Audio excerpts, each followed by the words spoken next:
kuat, semua tantangan dapat terselesaikan. Karena apa? Hanya kita katakan kami memiliki pikiran Kristus. Nah, saudaraku, kekuatan Paulus pun dalam melayani seperti itu. Karena banyak juga masalah yang dihadapi oleh dia. Di tengah-tengah dia berbicara seperti itu.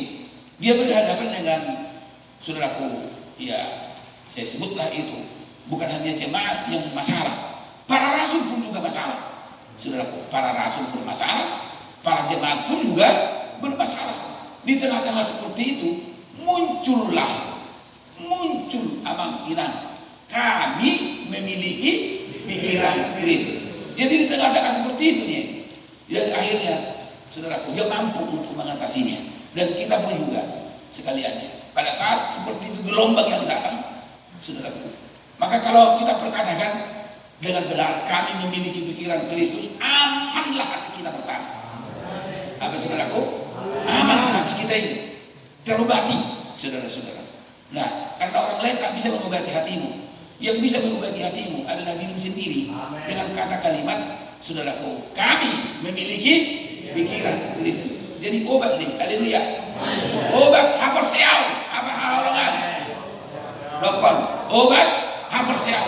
Kami memiliki pikiran Kristus. Tak kalau kita perkatakan itu, setan langsung geger otak. Saudara, apa halangan? Geger otak. Bukankah saudara pernah lihat di dalam Wahyu setan geger otak? Ya. Nah, luka parah, Yurai luka parah, namun sembuh. Nah, ini kini bisa sembuh lagi. Itu membuat masalah. Kalau langsung dead, ini enggak. Jadi orang mati si Boris juga, orang geger otak pernah. Nah, saudaraku, jadi saudara sekalian ya, dengan pelayanan kita dan perkataan kita, buatlah setan itu geger otak. Amin saudara. Ulang pasti cipamu disuruh persoalan mulai. Arai perkatakanlah, dan itu nanti menjadi suatu kenyataan sampai setan-setan itu geger otak. Saya pun pekerjaan saya sekarang ini, bagi geger otak setan, bagi geger otak setan. Sampai saya dari mana? Haleluya. Ya, haleluya. Kalau namanya geger otak berarti apa saudaraku? Gak sadar, luka parah katanya. Nah, saudara, sampai nggak berkutik lagi dia. Maka hari ini sebenarnya Tuhan, dengan kita memiliki pikiran Kristus, setan geger otak. Nah itu, saudaraku, saudara mau terima dan tidaknya terserah. Yang penting kita sampaikan bahwa setan geger otak, saudara-saudara. Oke, pikiran Kristus itu adalah firman Allah. Haleluya. Amen. Pikiran Kristus itu adalah hatinya Tuhan. Saudara, itu adalah hatinya Tuhan. Maka hari ini saya mau sampaikan beberapa ayat untuk kita, bahwa pikiran Kristus meluruskan pikiran rasul. Haleluya. Nah, mari kita lihat dulu saudara kasih. Ya, ini di Galatia dulu yang sudah bagaimana pikiran Kristus meluruskan yang bengkok, saudara-saudara. Nah, tapi pikiran kita semua sudah lurus. Amin, saudaraku. Amen. Amin. Sunautik amin lah. Nah, pikiran kita semua sudah lurus. Amin. Firman Allah atau pikiran Kristus yang meluruskan pikiran kita. Itu sudah. Jadi sudah lurus, mantap lah sudah. Nah, mari kita lihat dulu pertemuan rasul dengan rasul, saudaraku. Ada juga rasul yang bengkok pikirannya, tapi ada rasul yang lurus pikirannya. Dan betul-betul saudaraku, jumpa rasul dengan rasul, dan dia luruskan pikiran temannya ini supaya jangan tetap bengkok. Oke, puji Tuhan. Ibu tahu udah bengkok? Haleluya. Susah loh mengerjakan yang tidak bengkok lah namanya. Tapi hari ini, saudaraku, melalui kebenaran Allah, semua yang bengkok pasti akan diluruskan. Galatia pasal 2 ayat 11 sampai dengan 14. Ya.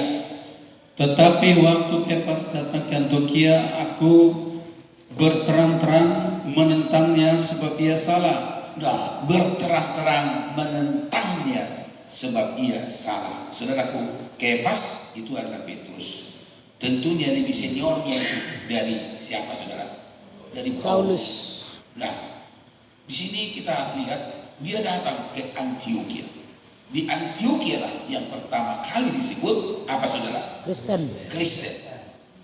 Nah, ngapain dia ke sana?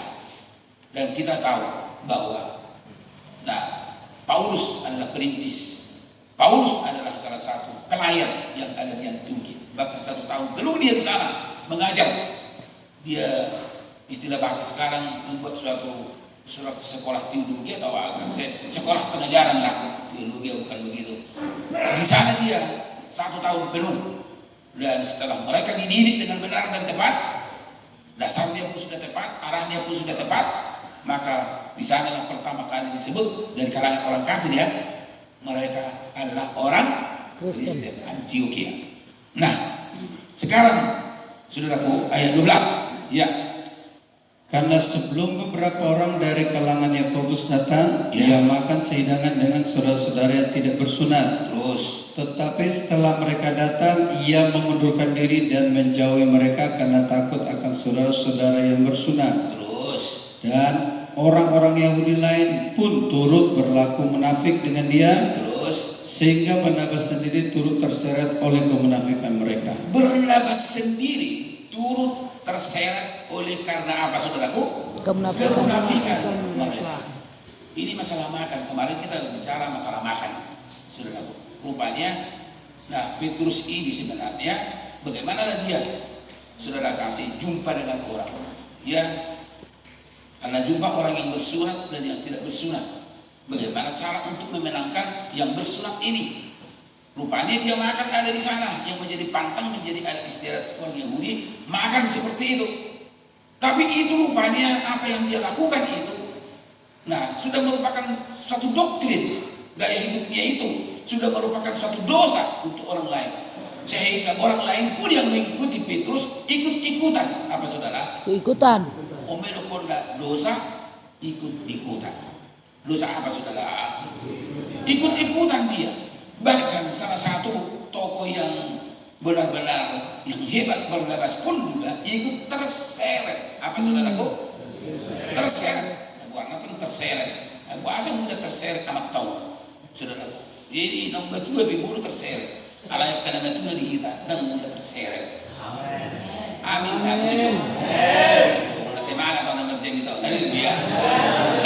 Itu kan Barnabas adalah yang sudah dituakan, saudara kasih. Tapi untunglah yang namanya Paulus. Paulus ini luar biasa, saudara. Karena dia memiliki pikiran Kristus. Dia yang berbicara kepada orang Korintus. Kami memiliki pikiran Kristus. Kalau dari segi senior, boleh saja ngomong Petrus, kau kan bukan murid Yesus, natuan itu beru. Aku apa itu perlu Yesus rahmat rak modom, sok-sok menegor kau dulu kali situ. Boleh saja. Kan? Sopan sedikit lah ketika kau. Saya ini lagi ada di kalangan ini orang-orang masa ini. Nanti di belakang kita bicarakan hal-hal yang tidak baik, kan gitu kan? Saudaraku, boleh saja. Karena dia Petrus ini adalah seorang yang senior, muridnya Tuhan Yesus, yang paling dekat dengan Tuhan Yesus, saudaraku.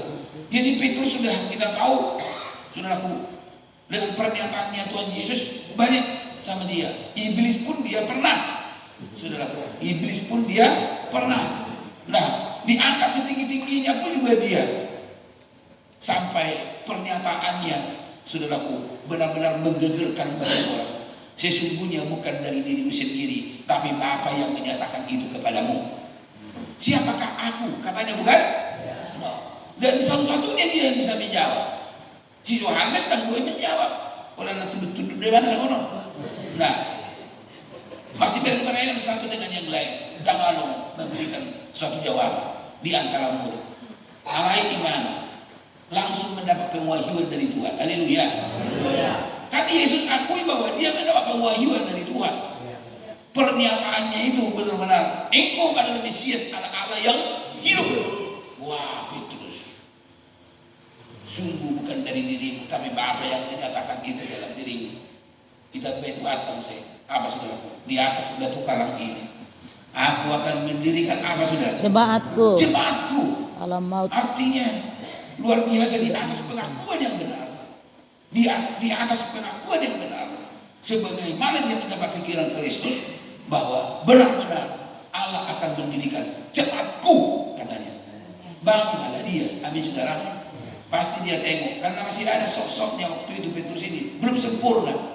Nah, masih ada sosoknya. Saya berdoa, jago doakan. Nah, aku dulu siap kuduan des. Nah, tapi orang ini pun Yesus. Padahal sih ini, kenapa mana isi kali itu kan? Nah, saudara, bermacam-macam gayanya Petrus pada waktu itu. Karena mendapat pujian dia, bukan? Nah, langsung dia mendapat pujian dari Gembala Agung, saudaraku. Ditambahi lagi di atas pengakuan itu, Allah akan mendirikan apa, saudaraku? Jemaat. Alam maut pun juga tidak akan apa, saudara? Menguasainya. Kunci kerajaan surga kuberikan kepadamu. Wah, hebat kali kunci di tanganku, kan itu kan? Saudara-saudara. Nah, biar orang gobok loh. Apalah yang bisa kalau tergobok? Nah, tapi saya kunci apa yang tak bisa dibuka? Rahasia surga kubuka, kan di tanganku apa? Kunci. Kalau kalian masih apanya? Gobok nanti biar. Nah, saudara-saudara kasih. Pasti dia berbangga dengan pengakuan untuk dia sudah. Tapi selanjutnya dia lupa. Kalau kita lihat di pasal yang sama juga, saudara, sudah berubah dia jadi iblis. Karena Tuhan berbicara masalah penderitaan sengsara yang dia alami. Langsung spontan dia ditariknya Tuhan Yesus puni-puni. Ulang makata aku sengsara saya. Seorang. Nah, saudara, yang lain-lain yang kita bicarakan, puasa, kehilangan, berkat. Nah, saudaraku, jadi dia pun langsung apa, saudaraku? Ditariknya siapa? Yesus. Saudaraku, dibisik-bisikkan langsung di guru. Nasi ini hatai udah siatan. Ada tema-tema asing kali. Saudara, dia tidak suka lagi bertemakan kesengsaraan. Kalau guru nanti ke sana, kami pun sengsara. Siapa yang kasih kami makan lagi, kan gitu. Nah, karena semua jadi ini karena guru. Tapi kalau disalibkan, kami pun nanti buyar ini guru, katanya. Habis sudah pekerjaanmu ini, siapa yang meneruskan ini? Kami kan guru. Nah, jadi yang lain yang kita bicarakan di tengah-tengah yang seperti itu, saudara. Langsung Tuhan Yesus, iblis kau. Saudara, apa saudara? Iblis kau. Tersonggok dari mana?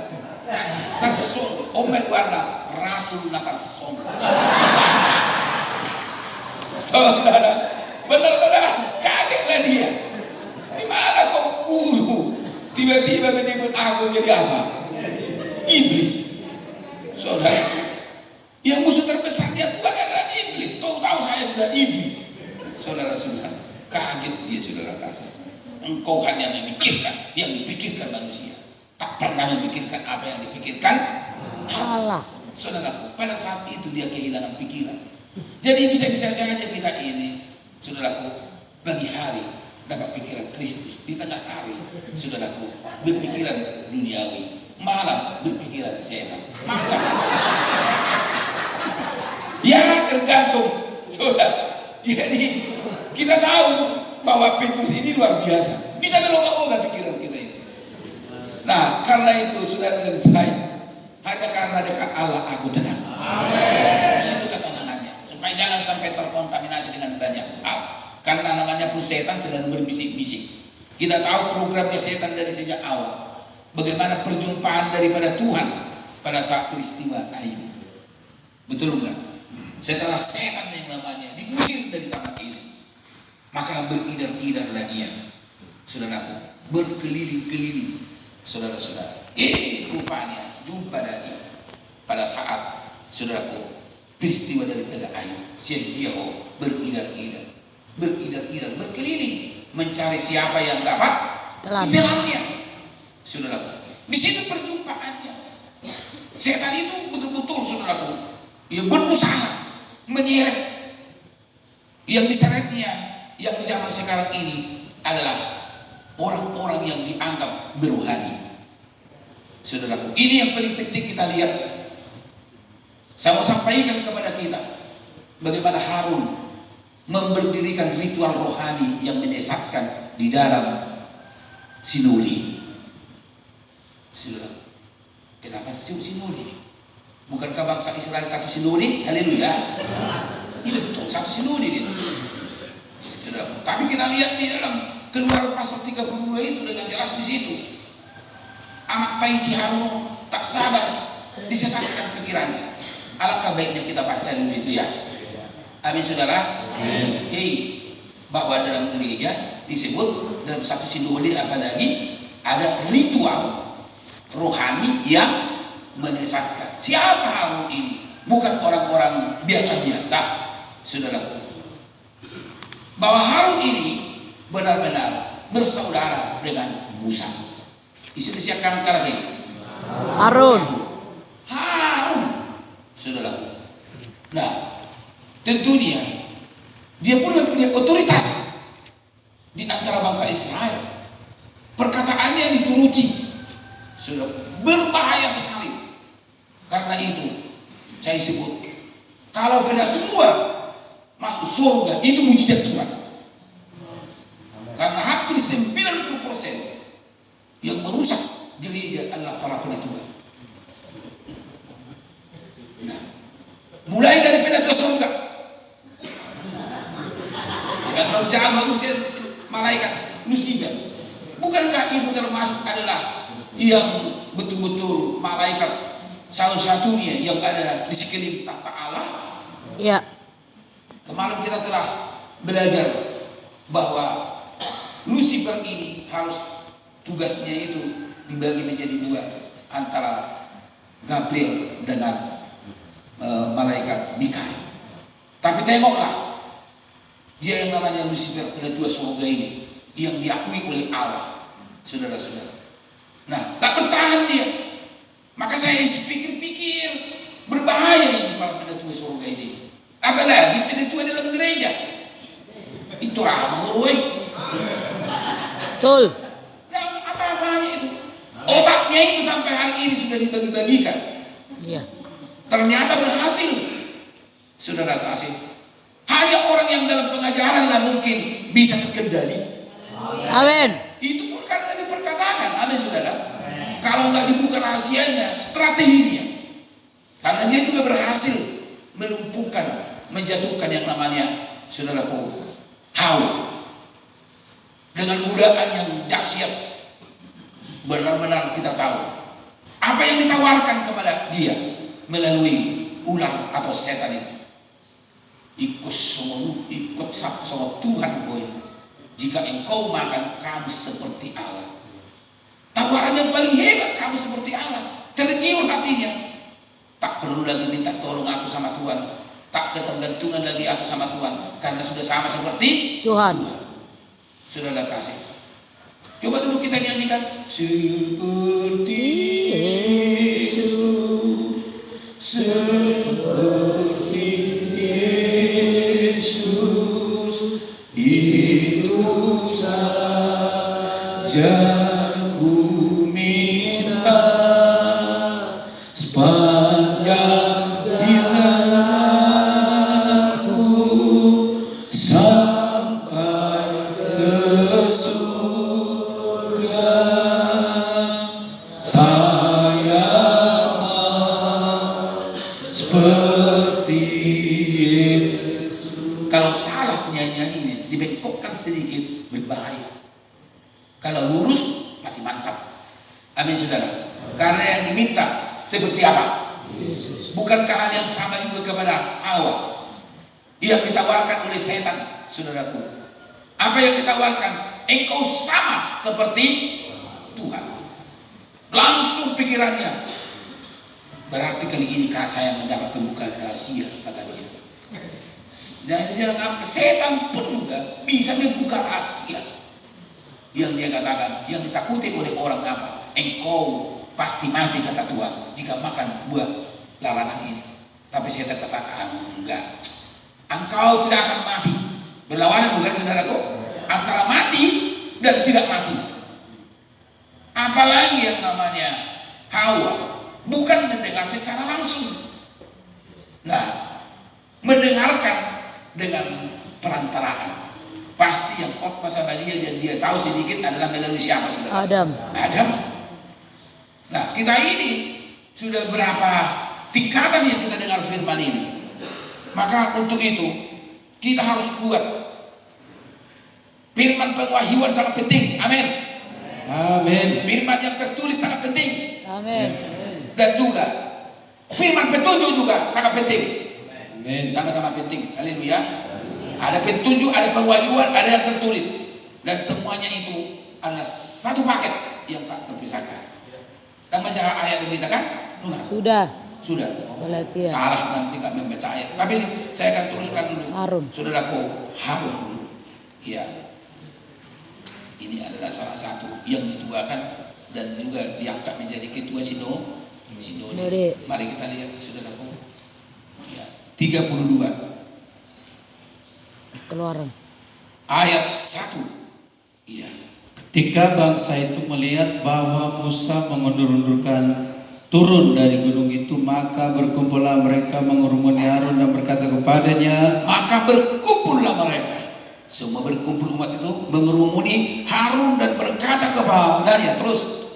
Mari buatlah untuk kami Allah. Mari buatlah untuk kami Allah. Allah kecil hilang. Terus.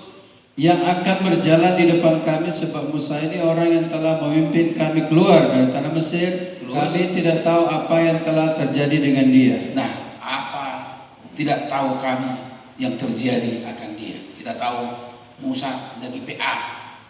Saudaraku, di mana dia PA? Gunung Sinai. Di Gunung Sinai. 40 hari, 40 malam. Saya yakin dan orang yang taisi. Haleluya. Yakin dah mudah dengan orang yang kan? Daun. Untuk kebutuhan bangsa Israel dia cari firman. Amin. Tapi bangsa itu tak sabar lagi.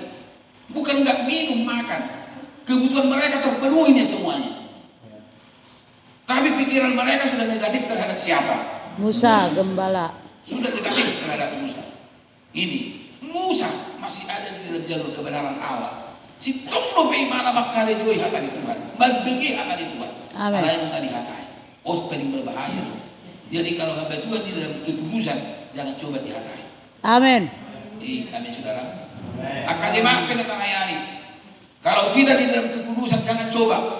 Langsung dia nanti berhubungan dengan Tuhan. Amin saudaraku. Amin. Nah, 40 hari 40 malam dia cari firman. Namun bangsa Israel tak sabar. Mungkin mereka ini enggak penuh Roh Kudus ini sehingga mereka tak ada roh kesabaran, bukan? Iya. Amin saudara. Maka jemaah kita itu kita doakan perlu dengan Roh Kudus sehingga bagian daripada buah-buah roh adalah sabar. Nah, sabar. Amin saudara. Amin. Tak sabar membuat mereka bertindak yang negatif awal-awal. Iya. Mereka berkerumun bagaikan demonstrasi. Amang Harun dan binoto menang terjadi di Sinusai. Saudara-saudaraku, di tengah-tengah yang seperti itu, Harun tak bisa menyenangkan. Sabar. Karena bagaimanapun dia mencari firman, gak bisa ditenangkan. Saudara-saudara. Namun permintaan mereka pun juga disetujui. Saudaraku, disetujui. Disinilah kita melihat sebenarnya bukan kemauannya Harun, tapi tuntutan. Kita pun demikian sebagai gembala sidang seperti itu. Saudara, di tengah-tengah yang seperti itu butuh pikiran Kristus. Amin saudara. Amin. Haleluya. Butuh pikiran Kristus. Amin. Saudara kasih. Disinilah saya lihat Harun kurang memiliki pikiran Kristus. Tak bisa saudaraku membuat mereka tenang. Saudara kasih. Kalau Yesus luar biasa. Tak kala ada terjadi gelombang badai di tengah-tengah badai. Tak kala mereka naik perahu di Danau Galilea. Petrus kembali lagi kepada si Petrus. Guru, binasalah kita, binasa, mati lagi. Nah, bukankah demikian? Saudara kasih. Matilah kita. Makin dilihat ombak, dilihat badai. Air telah masuk dalam perahu. Langsung singkat, matilah kita. Saudara kasih. Tapi tengok, Yesus tenang di pikirannya. Dia tidak terkontaminasi dengan ombak. Dia tidak, saudaraku, terpengaruh dengan keadaan ini. Amin. Pikiran dia positif. Tenang. Haleluya. Tenang. Amin. Akhirnya, saudaraku, ombak itu diam. Angin itu berhenti. Akhirnya semua tenang. Saudaraku, di dalam keadaan seperti itu luar biasa, bisa tenang. Tapi yang namanya Harun gak bisa membuat mereka tenang. Nah, mau dari puji Tuhan. Aku berubah memiliki pikiran Kristus. Haleluya. Kembali kepada Harun, saudara. Nah, Harun ini, saudara, gak membuat tenang. Justru menyetujui tuntutan daripada jemaat itu. Ya, puji Tuhan lah. Pak tumpul keluar bagaikan emas. Haleluya. Amin. Tuntutan orang macam-macam sama kita. Nah, jadi satu kali kalau Tuhan mau uji sikap kita di tengah-tengah yang seperti itu. Amin. Harun kurang demikian dalam pengenalannya kepada Tuhan, saudara. Nah, itulah bedanya, saudaraku. Pendeta kejadian dan pendeta keluar. Amin. Saudara. Kalau yang namanya Musa beda. Nanti akan kita lihat bagaimana dia menunjukkan hati Tuhan. Karena panggilannya berbeda. Harun itu dan juga Musa berbeda panggilannya, berbeda pengenalannya. Kalau yang namanya Musa sudah sejak dari kecilnya terancam. Tuhan yang memberitahukan kepada dirinya bagaimana pribadinya Allah. Kepada Musa Tuhan menunjukkan jalan-jalannya. Kepada bangsa Israel Tuhan tunjukkan apa? Perbuatannya. Tapi kepada Musa jalan-jalannya. Amen. Maka tak heran dari sejak awal pun juga sudah ikut dia menderita. Amen. Hanya masih lahir aja sudah masalah. Iya. Itu adalah didikan kepada dia. Amin. Kemampuan orang tua untuk menyembunyikan dia hanya 3 bulan tak, gak terlindungi. Akhirnya orang tuanya pasrah. Akhirnya dibuatlah dia ke sungai Nil antara hanyut dan mati. Kalau nasib-nasiban lah setidaknya, saudara. Kalau dibuang di sungai Nil, arusnya ada. Kalau terus nggak ada yang mengambil, sampai ke laut lah dia, matilah dia. Betul nggak, saudara? Betul. Nah, budaknya Kasuban, yang jual air. Budak di sampah-sampah yang dibawa ke laut. Tapi ternyata ada kemurahan Tuhan yang sangat besar. Dia benar-benar, saudaraku, mendapat kasih karunia dari Tuhan. Dilihat pandan itu, rupanya ada orang. Dan yang melihatnya pun tidak sembarangan orang. Orang istana, putri Raja Firaun. Bagaimana kalau tukang beca ya waktu itu mandi di situ? Mana peduli itu? Betul nggak, saudara? Kalau tukang becanya di situ atau tukang bangunan di situ, sudah yang lewat-lewat lah itu. Tapi itulah atur. Kebetulan di balik itu, saudaraku, mandi putri Raja Firaun. Diambilnya, ditengok. Wih, rupanya ada anak di situ. Loloslah dia dan kembali dan dipelihara orang istana. Ajaib, amin, saudaraku. Amin. Yang sebenarnya mati terhanyut di tengah-tengah seperti itu. Padahal orang istana yang mengeluarkan pengumuman harus bangsa Israel dibinasakan, justru di sarang musuh dia terpelihara. Amin. Nah ini, saudaraku, puji Tuhan.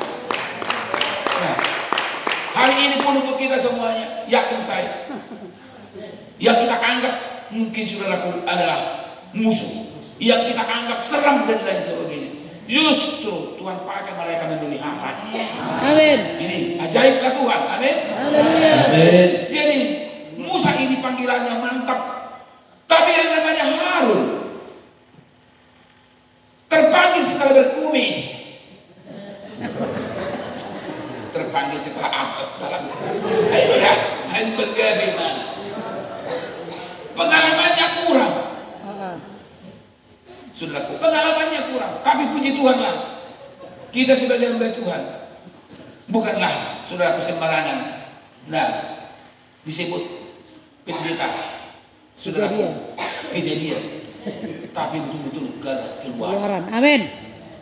Haleluya. Haleluya. Bahkan masa-masa praktek. Kalau saya ini hampir 8 tahun hanya praktek di gereja orang. Jadi dulu hanya ngepel-ngepel gerejanya, belum khotbah. Harus kita berpuasa baru dikasih. Amanah 3 daun lainnya matapin di tahun bertemu itu saya naroha. Saudara kasih. Tapi sabar, kita nggak menuntut ya saudara. Amin. Dulu penurutan. Lebih baik dulu aku dulu daripada sekarang. Kalau dulu aku penurutan, sekarang kurang penurutan kurasa. Nah, kalau saya ingat dulu, karena saya tunduk semuanya, saya tunduk. Seolah-olah bukan hanya Tuhan yang kusembah, manusia pun kusembah. Kalau nggak kusembah, dalam arti kuturuti terus. Itu pengertian kusembah dulu ya. Kuturuti. Ya kalau namanya debu-debu dari kursi ini, langsung gini dia. Asal bareng matang doang, bereng om. Namanya pun gembala saya orang Manado. Semua mulai dari makanan bubur Manado apa aku sediakan, nggak boleh kita makan bersama dengan dia. Sombong. Sudah semua saya sediakan. Makanan bagian masak malak saya bisa, karena sudah digambling dulu. Sudah bagian cuci lagi, bagian jaga anak lagi. Saya sudah kerjakan itu. Amin. Anaknya minum susu dan kuat goyah kali ini komik. Akhirnya terakhir ku ambil keputusan untuk satu.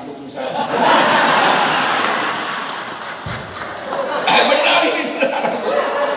Ya karenanya untuk dia terus terpaksa di luar daripada ketahuan orang. Habis cepat-cepat susu ini. Itulah tante habis cepat. Dia nggak tahu sampai hari ini bahwa aku mau ikut minum dia belajar. Saudaraku, inilah yang kulakukan. Kalau nggak minum susu saya. Nah, pagi-pagi sudah kujaga anak sampai nggak nangis-nangis, sampai dia betul-betul diangkat entah dia kakaknya lah kita ini. Saudara kasih, kita gendong lah dia. Tapi itu yang menjadi serunya. Susu dan koi itu.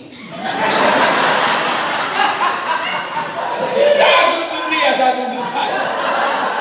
Oh haleluya. Saudara kasih. Jadi digembleng. Saudaraku, bersih dan gereja. Bangun jam 4 pagi, 1 jam bersihkan semuanya. Amin. Baru biskom.